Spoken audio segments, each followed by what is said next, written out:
Hello guys, என்னடா நேற்று video போட வேண்டிய ரெண்டே வீடியோ போடுறானேன்னு பார்க்குறீங்களா? என்னை பார்த்தாலே உங்களுக்கு தெரியும் எனக்கு கொஞ்சம் காய்ச்சல். சரி இருந்தாலும் நான் ஏன் போடுறேன்டா, எனக்கு மொத்தமே ரெண்டு கஸ்டமர் என்னை வீடியோவை பார்க்குறது. அந்த 2 பேருமே வந்து கமெண்ட் பண்ணிக்கிறபடியா காய்ச்சலன்ட்டு கூட பார்க்காம நான் வீடியோ போடுறேன். நீங்கள் என்னை ஸ்கிப் பண்ணிவிட்டு போனால் என் வீடியோ வேறு ஒருத்தருக்கு ரெக்கமெண்ட் ஆகாது. பார்க்குறாக்கள் வடிவா முழுசாக பார்த்தா தான் என் வீடியோ இன்னொரு ஆளுக்கு ரெக்கமெண்ட் ஆகும். இதுதான் யூடியூப்பில் இருக்கிற ரூல்ஸ். அதை உங்களுக்கு நான் சொல்லிக்கொண்டு முடிஞ்சால் ஒரு லைக்கு, ஒரு சப்ஸ்கிரைப், ஒரு கமெண்ட் போட்டிங்கன்னா இன்னும் சந்தோஷமாக இந்த வீடியோ போகும். நானும் வீடியோ போடுறதுக்கு ஒரு பலன் இருக்குது. நானும் பலன் இல்லாமல் போட்டுக்கிட்டு நீங்களும் வந்து பார்த்துட்டு 2 தட்டு தட்டிட்டு போனால் நான் என்ன செய்கிறது? நேற்று இலங்கை வென்றதை விட பங்களாதேஷ் தோற்றது மனசுக்கு ரொம்ப ஆறுதலாக இருக்குது.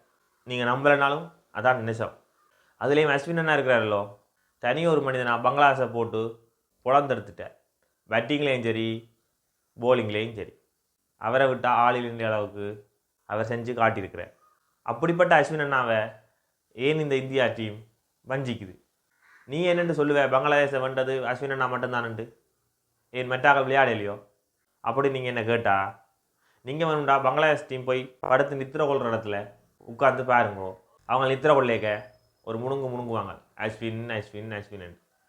அந்த முணுங்களே தெரியும் அஸ்வின் அண்ணா பங்களாதேஷை என்ன பாடுபடுத்தியிருக்கிறாருன்ட்டு. அஸ்வின் அண்ணா பேட்டிங்கில் 113 ரன், போலிங்கில் 6 விக்கெட். இதை விட வேறு என்ன வேணும்? இது கூட பரவாயில்லை.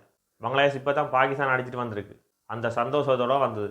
அந்த சந்தோஷம் ஒரு கொஞ்ச நாள் கூட நிலைக்கல. அதுக்கு காரணம் அதுவும் அஸ்வின் அண்ணா. அப்படிப்பட்ட அஸ்வின் அண்ணாக்கு ஏன் ஒயிட் பால் கிரிக்கெட்டில் சான்ஸ் கொடுக்குறாங்களே இல்லை?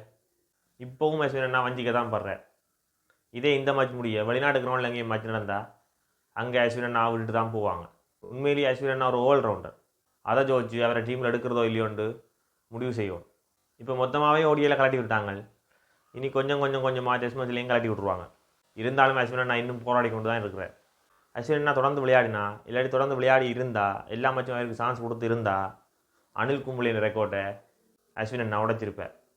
ஏனெண்டா அனில் கும்ப்ளே 132 மேட்ச்சில் 236 இன்னிங்ஸில் 619 விக்கெட். அந்த ரெக்கார்டை உடைக்கணும்டா அஸ்வின் அண்ணாக்கு இன்னும் ஒரு 100 விக்கெட் தான் தேவை. அதை அஸ்வின் அண்ணா சிம்பிளாக எடுத்திருப்பார்.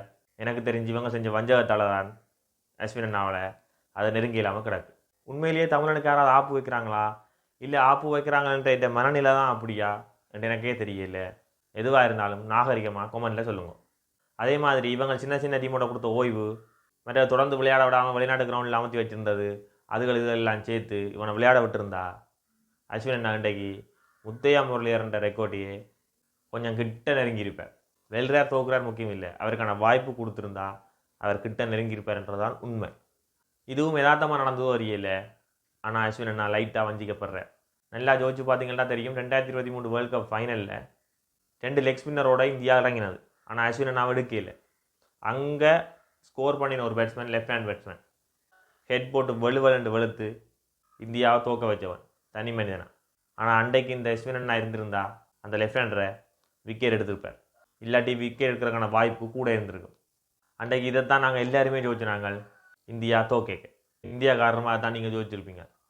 உண்மையிலேயே நல்ல ஒரு டீமை வச்சுக்கொண்டு அநியாயமாக அஸ்வின் அண்ணா வெளியில் விட்டுக்கொண்டு இந்த மேட்சுகளை தோற்று கொண்டு இருக்கிறாங்க இந்தியா டீம். ஆனால் இது எப்படி போனாலும் அஸ்வின் அண்ணா தனக்கு கொடுக்குற வாய்ப்பை பயன்படுத்தி கொண்டு தான் இருக்கிறார், பேட்டிங்லேயும் சரி போலிங்லேயும் சரி. ஆனால் இது வரைக்கும் அஸ்வின் அண்ணா இவங்க ஒரு ஆல்ரவுண்டராக கருதுனதே இல்லை. எனக்கு தெரிஞ்ச அடுத்த மேட்ச்லேயும் அஸ்வின் அண்ணா நல்லா செய்யப்படுவார். எனக்கு தெரிஞ்சு அஸ்வின் அண்ணாவுக்கு தான் மேன் ஆஃப் த மேட்சும் கிடைக்கும், மேன் ஆஃப் த சீரிஸும் கிடைக்கும். இருந்தாலும் அவர் ஒரு ஆல்ரவுண்டர் இவங்களை ஒத்துக்கொள்ள மாட்டாங்க. அப்படிப்பட்ட இவங்கள் இனி என்ன செய்கிறாங்கன்ட்டு பொறுத்திருந்து தான் பார்க்கணும். நன்றி, வணக்கம்.